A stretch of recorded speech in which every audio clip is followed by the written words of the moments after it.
দর্শক, এই মুহূর্তে সুনামগঞ্জে জেলা প্রশাসকের কার্যালয়ে রয়েছেন আমাদের সহকর্মী মেহেদী হাসান ডলার। তিনি এই মুহূর্তে আমাদের সাথে যুক্ত হবেন।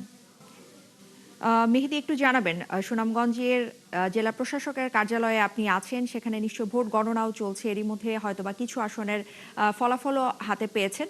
সব মিলিয়ে সেখানকার সবশেষ কি অবস্থা?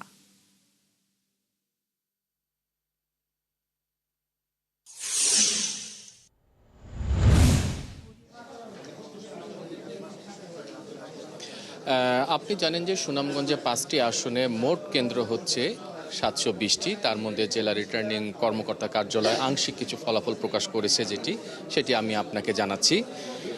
এখানে আপনাকে যদি বলি, সুনামগঞ্জে 1 নম্বর আসনে মোট কেন্দ্র হচ্ছে 178টি, প্রাপ্ত কেন্দ্র 19টি।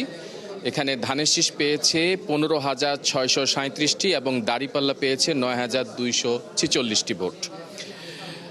এই সুনামগঞ্জ 2 নম্বর আসনে মোট কেন্দ্র হচ্ছে 112টি, প্রাপ্ত কেন্দ্র 10টি। ভালো মানের রডের থেকেও 12% অধিক শক্তিশালী। আকিজ ইস্পাত, কমিটেড টু কোয়ালিটি। এখানে ধানের শীষ পেয়েছে 7,286টি ভোট এবং দাঁড়িপাল্লা পেয়েছে 3,788টি ভোট। সুনামগঞ্জ 5 আসনে মোট কেন্দ্র হচ্ছে 171টি, প্রাপ্ত কেন্দ্র 25। এখানে ধানের শীষ পেয়েছে 20,651টি ভোট, দাঁড়িপাল্লা পেয়েছে 12,956টি ভোট।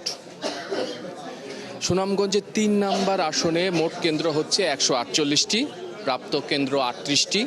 এখানে ধানের শীষ ভোট পেয়েছে 26,044টি। নিকটতম প্রতিদ্বন্দ্বী তালা পেয়েছে, তালা মার্কায় সেখানে পেয়েছে 12,169টি ভোট।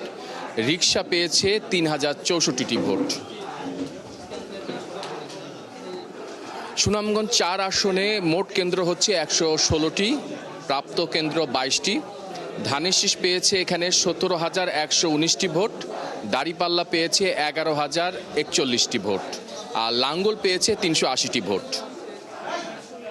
এই ছিল আমার কাছে যে ফলাফলগুলো এখান থেকে ঘোষণা করা হয়েছে সুনামগঞ্জ জেলা রিটার্নিং কর্মকর্তার কার্যালয় থেকে।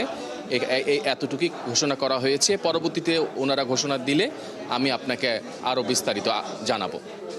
মেহেদী হাসান, ধন্যবাদ আপনাকে আমাদের সাথে যুক্ত হবার জন্য। সুনামগঞ্জের সবশেষ তথ্য আমাদেরকে জানাচ্ছিলেন আমাদের সহকর্মী মেহেদী হাসান ডলার।